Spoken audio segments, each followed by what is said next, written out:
Hello बच्चों, नमस्कार। मैं प्रवीण भास्कर आपका अपने यूट्यूब चैनल भास्कर क्लासेस में बहुत बहुत स्वागत करता हूं। बच्चों, हम नंबर सिस्टम पढ़ रहे हैं। नंबर सिस्टम का आज पार्ट 8वां है। इसके पहले हम 7 पार्ट पढ़ चुके हैं और नंबर सिस्टम में आज बच्चों हम विविध है। इसके पहले हमने 7 पार्टों में जो पढ़ाया है वो टॉपिक वाइज पढ़ाया है, टाइप वाइज है कि योगफल पे आधारित सवाल, भाज्यता पर आधारित, इकाई का अंक ज्ञात करना, जानवरों पे आधारित सवाल जो परीक्षा की दृष्टि से बहुत महत्वपूर्ण होते हैं और जो आपके एग्जाम में पूछे जाते हैं बच्चों, वहाँ से संबंधित हमने आपको प्रश्न कराए हैं। आप पिछली वीडियो में जाकर प्लेलिस्ट में जाकर आप देख सकते हैं कि परीक्षा संबंधित जो महत्वपूर्ण प्रश्न होते हैं वो सारे कराए गए हैं। आज हमारा विविध का टॉपिक है। आइए हम विविध के टॉपिक को स्टार्ट करते हैं, शुरू करते हैं बच्चों आज का सेशन। सबसे पहला टॉपिक है, पहला प्रश्न है बच्चों, एक गेंद जमीन पर टप्पा खाकर अपनी, एक ही बार लिखा जाएगा भाई, अपनी पूर्व की ऊंचाई का 3/4 ऊंची उड़ जाती है। यदि उस गेंद को 32 मीटर की ऊंचाई से फेंका जाए तो तीसरे टप्पे के बाद वह कितनी ऊंचाई तक उठेगी। प्रश्न क्या कहना चाह रहा है, जैसे आप ऊंचाई पे खड़े हैं, आप किसी गेंद को गिराते हैं तो वो पहली बार कितनी ऊंचाई पर जाएगी, फिर उसके बाद दूसरी बार गिराते हैं तब कितनी ऊंचाई पर जाएगी, तीसरी बार गिराते हैं तब कितनी ऊंचाई पर जाती है। हर बार अपनी ऊंचाई का वो कितना उड़ती है बच्चों, 3/4। बहुत आसान सा सवाल होता है बच्चे। हम क्या करेंगे, 32 लिख लेंगे क्योंकि हमने पहली बार 32 मीटर की ऊंचाई से फेंका है। 3/4 को हमें कितनी बार लिखना है, 3 टप्पे के बाद, इसलिए हम 3 बार क्या कर देंगे बच्चों, गुणा कर देंगे।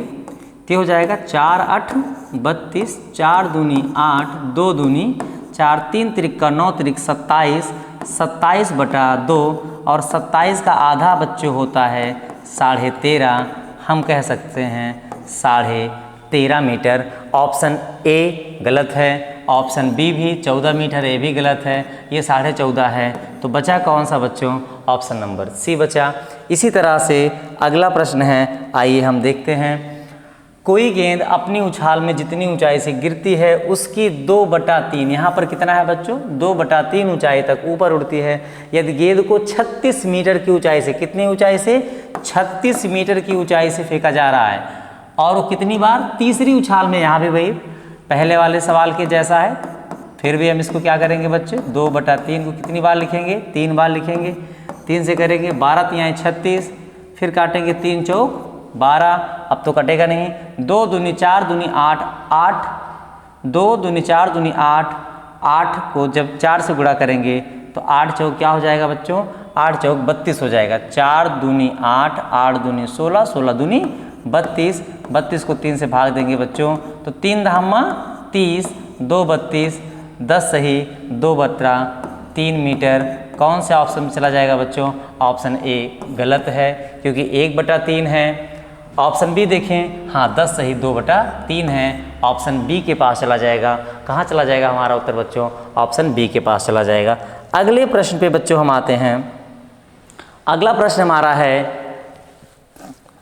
54 को 2 हिस्सों में इस तरह बांटना है कि पहले 10 गुना पहले हिस्से का और 22 गुना दूसरे हिस्से को मिलाकर 780 रुपये हो जाए। क्या कहना चाह रहा है बच्चों, 54 रुपये को 2 हिस्सों में बांट देना है। एक हिस्से में 10 गुना और दूसरे का हिस्से का 22 गुना, दोनों मिलकर कितने हो जाते हैं बच्चों, 780। तो हम ऑप्शन से भी लगा सकते हैं, बेस से भी लगा सकते हैं। हम आइए आपको सिखाते हैं। सबसे पहले 54 लिख लीजिए बच्चे, 2 भागों में बांटना है। एक को x लिख लेंगे, दूसरा क्या हो जाएगा बच्चों, 54 - x हो जाएगा। पहले का कै गुना, ये पहला भाग है और ये दूसरा भाग है। तो पहले का कै गुना बच्चों, पहले का 10 गुना और दूसरे कै गुना बच्चों, दूसरे का 22 गुना। दोनों मिलकर कितना हो जाते हैं, दोनों मिलकर हो जाते हैं 780। इसी को हम सरल कर लेंगे, हमारा उत्तर आ जाएगा बच्चों। कैसे, ये हो जाएगा 10x प्लस 22 को 54 से गुणा कर दीजिए।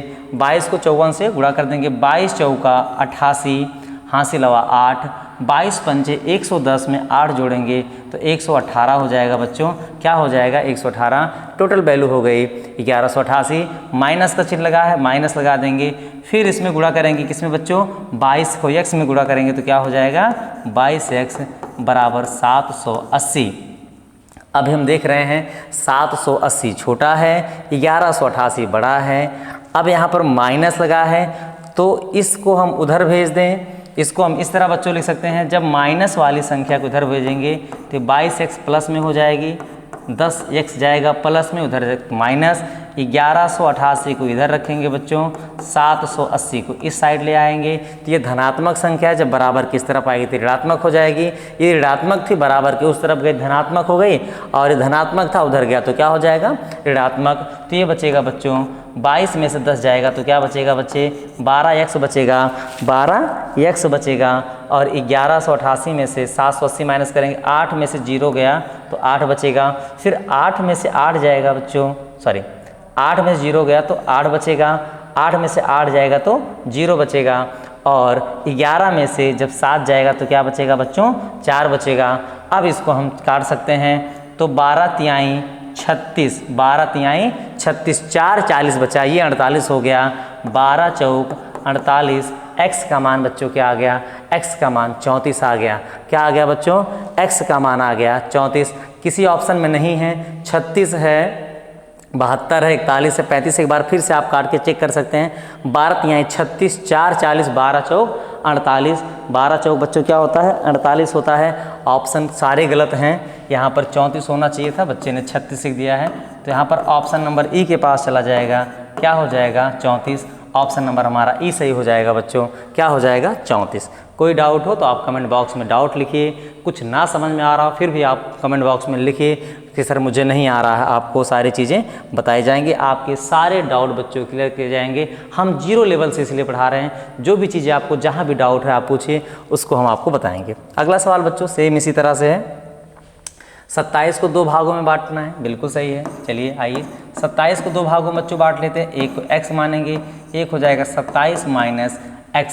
इस प्रकार विभाजित करें कि पहले भाग का 5 गुना, पहले भाग का कितना बच्चों, इसमें 5 गुना, और दूसरे भाग का कितना कह रहा है, दूसरे भाग का कह रहा है 11 गुना।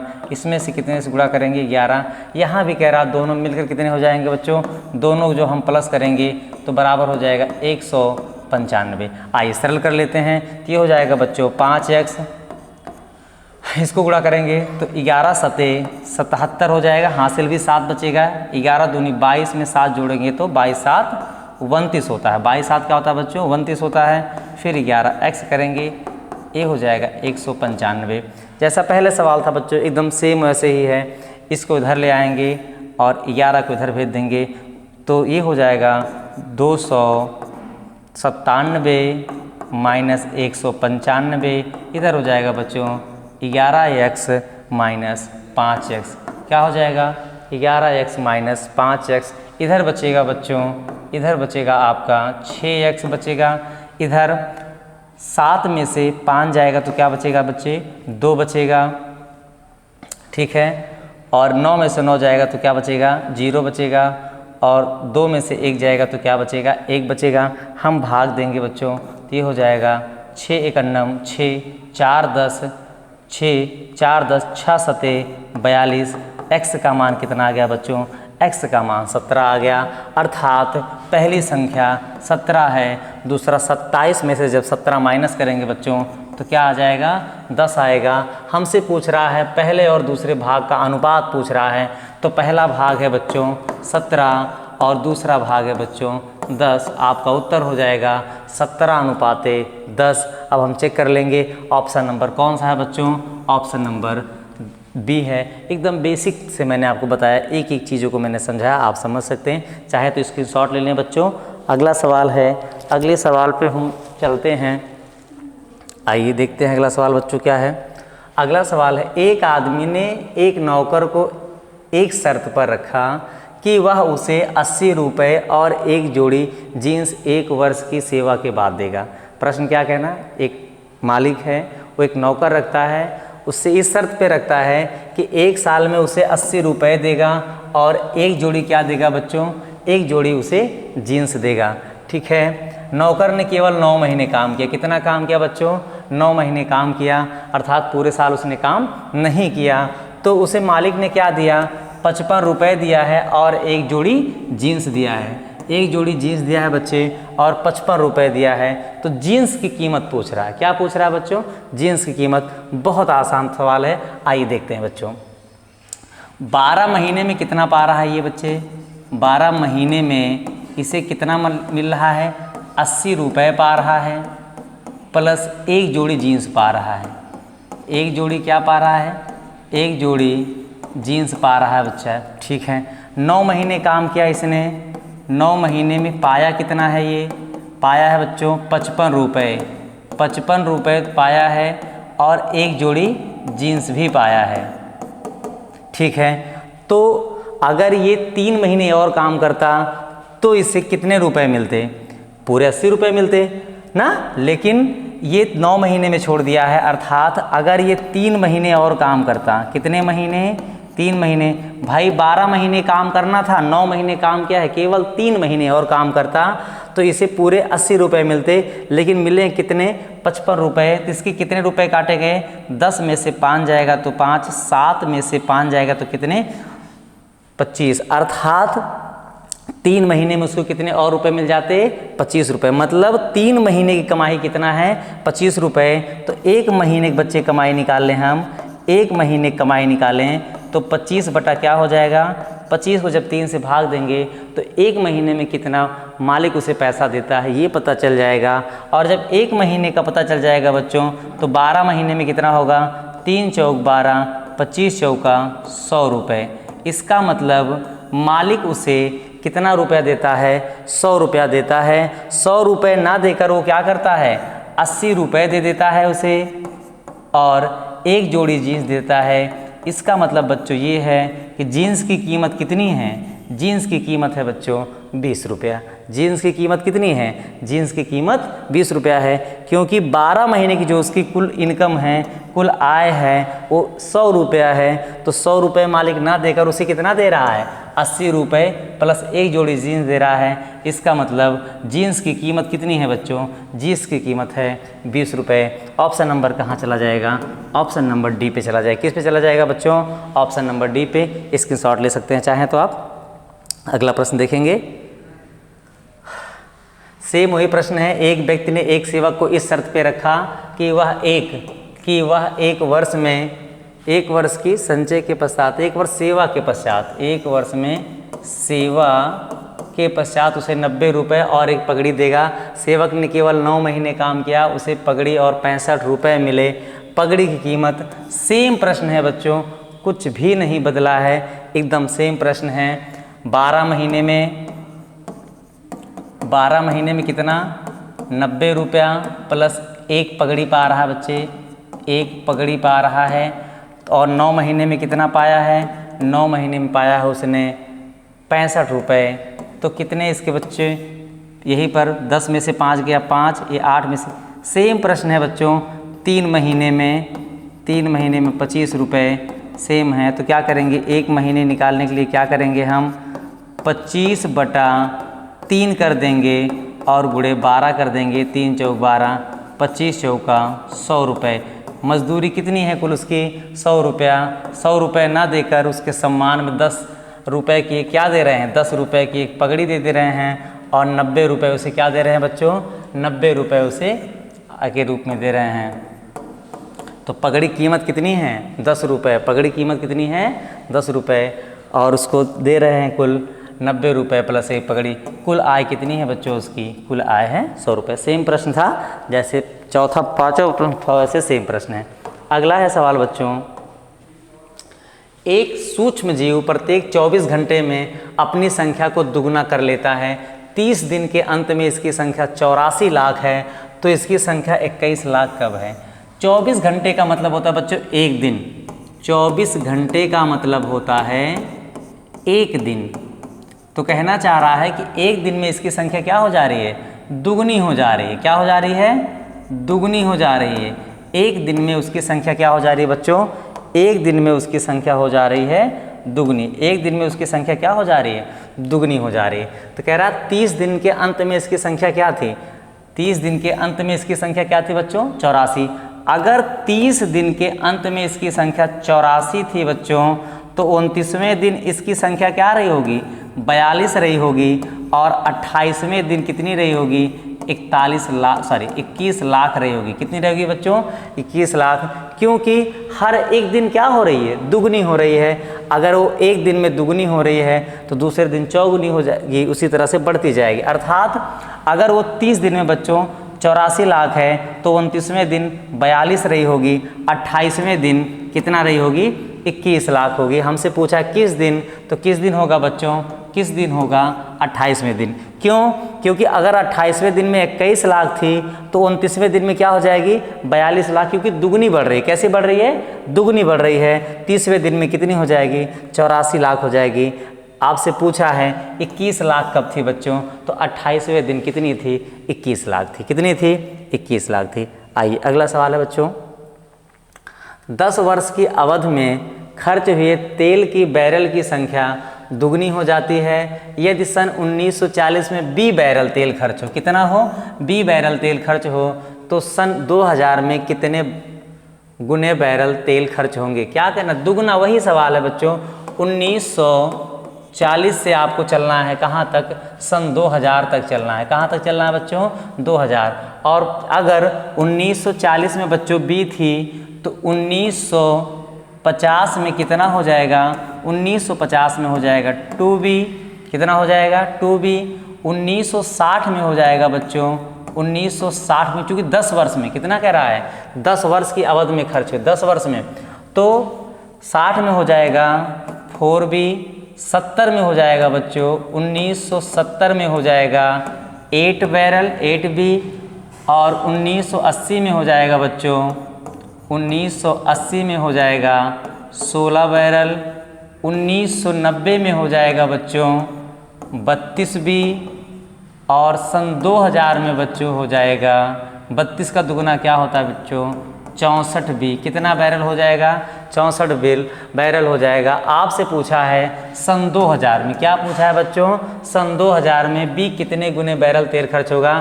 तो कितने गुने होगा बच्चों? 64 गुना हो जाएगा। ऑप्शन नंबर ए सही हो जाएगा। क्या हो जाएगा बच्चों? ऑप्शन नंबर ए सही हो जाएगा। 1940 में B था तो 50 में 2B हो जाएगा, 60 में 4B हो जाएगा, दुगना बढ़ रहा है, 70 में 8B हो जाएगा, 19 में 16B हो जाएगा, और 80 में 16 हो जाएगा, 1990 में 32 हो जाएगा, और सन 2000 में कितना हो जाएगा बच्चों? 64 हो जाएगा। दुगना बढ़ रहा है। क्या बढ़ रहा है बच्चों? दुगना बढ़ रहा है। अगला प्रश्न है, सुनील 200 रुपये 2 प्रकार की मिठाइयों पर खर्च करना चाहता है जिनका मूल्य क्रमशः 7 और 10 रुपया है। मिठाइयों की वह अधिकतम संख्या क्या है जिसे लेने पर कोई रुपए ना बचे? मतलब ज़्यादा से ज़्यादा। तो इससे में क्या करते हैं बच्चों, जो सस्ती चीज़ें हैं उसको हम ज़्यादा ले लेंगे, जो महंगी हैं उसको हम कम लेंगे। जैसे अगर हमारे पास एक पीस मिठाई कितने की मिल रही है? एक पीस मिल रही है 7 रुपए की। कै रुपए बच्चों? एक पीस मिल रही है 7 रुपए की। तो अगर हम 20 पीस खरीद लेते हैं, कितना बच्चों? 20 पीस खरीद लेंगे तो हमारे पास कुल कितना हो जाएगा? 140 रुपये हमारे खर्च हो गए। हमारे पास हैं कितने? 200 रुपये हैं। 140 रुपये खर्च हो गया है। बचा कितना हमारे पास? 60 रुपये बचा है। कितना है? 60 रुपये है। और दूसरी वाली जो है वो 10 रुपये पीस है। तो कितना मिल जाएगी आपको? 6 पीस मिल जाएगी। कितना मिल जाएगी बच्चों? 6 पीस मिल जाएगी। और आपको देना पड़ेगा 10 छंग 60 रुपये। तो कुल कितना हो गया? 200 रुपये आपके खर्च हो गए। 1 रुपये बचे नहीं, कह रहा शेष नहीं बचना चाहिए। अब घर पे बचा के नहीं ले जाना पैसा। 200 रुपये में इसने कितनी पीस मिठाई खरीदी? 20 छः 26 पीस बच्चों मिठाई खरीद लिया। कितना खरीद लिया बच्चों? 26 पीस से मिठाई खरीद लिया।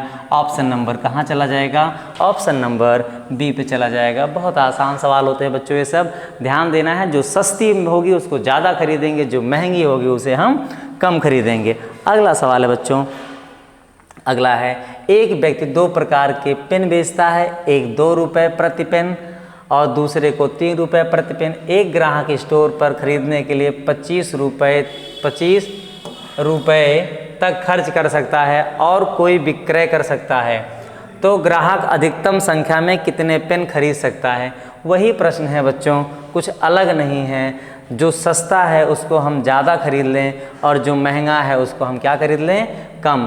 तो अगर एक पेन की कीमत क्या रुपया है बच्चों, 2 रुपया है। अगर हम 11 पेन खरीद लें तो इसको कितना रुपए देना पड़ेगा, 22 रुपये। कितना देना पड़ेगा, 22 रुपये। 11 पेन खरीदेंगे तो कितना देना पड़ेगा, 22 रुपये देना पड़ेगा। अब हमारे पास कै रुपए बचे हैं, 3 रुपये, और एक दूसरे पेन की कीमत है 3 रुपया। उसमें हमें एक पेन मिलेगी। कितना मिलेगी बच्चों, एक पेन। तो कुल कितना रुपया देना पड़ेगा उसे, 1 रुपया देना पड़ेगा। कितने रुपये देना पड़ेगा, 3 रुपया देना पड़ेगा ना। एक पेन की कीमत 2 रुपया, 11 पेन खरीद लिया तो उसको कितना दे दिया, 22 रुपया। हमारे पास बचा कितना, केवल 3 रुपया बचा है। और एक पेन की कीमत भी क्या रुपया है, 3 रुपया। तो उसको हम 3 रुपये देंगे, हमको क्या करेगा, एक पेन दे देगा। तो हमारे पास कुल पैसे थे 22 3 25 रुपये बच्चों। और हमने पेन खरीदा 11 1 12 पेन। 12 पेन हमने खरीद लिया, कै रुपये में बच्चों, 25 रुपये में। ऑप्शन कहाँ जाएगा, ये अधिकतम कह रहा है बच्चों। क्या कह रहा, अधिकतम कह रहा है। इसलिए हमने जो सस्ती पेन थी उसको ज़्यादा खरीदा और जो महंगी पेन थी उसको कम खरीदा। अगले सवाल पे आते हैं बच्चों। ये 2 सवाल मैंने आपके लिए रखे हैं बच्चों। इस सवाल के बारे में मैंने बताया था आपको, ठीक है। और ये सवाल मैंने आपको कराया। तो 11वां सवाल बच्चों और 12वां सवाल दोनों का उत्तर बच्चे आप हमें कमेंट बॉक्स में करके दीजिए कि इन दोनों का उत्तर क्या होगा। हम बच्चों नंबर सिस्टम का विविध पढ़ा रहे हैं। विविध की आज पहली क्लास थी, अभी इसकी क्लास फिर आगे देखने को मिलेगी। अगर बच्चों कोई क्वेश्चन आपको डाउट में है, उस डाउट को आप पूछिए। यदि आपको पढ़ाना समझ में आ रहा है तो लाइक कीजिए, कमेंट कीजिए। बच्चों चैनल को सब्सक्राइब कीजिए ताकि उन बच्चों तक पहुंच जाए जिन्हें इसकी आवश्यकता है। ठीक है, मिलते हैं बच्चों अगली क्लास में। तब तक के लिए धन्यवाद। Thank you so much.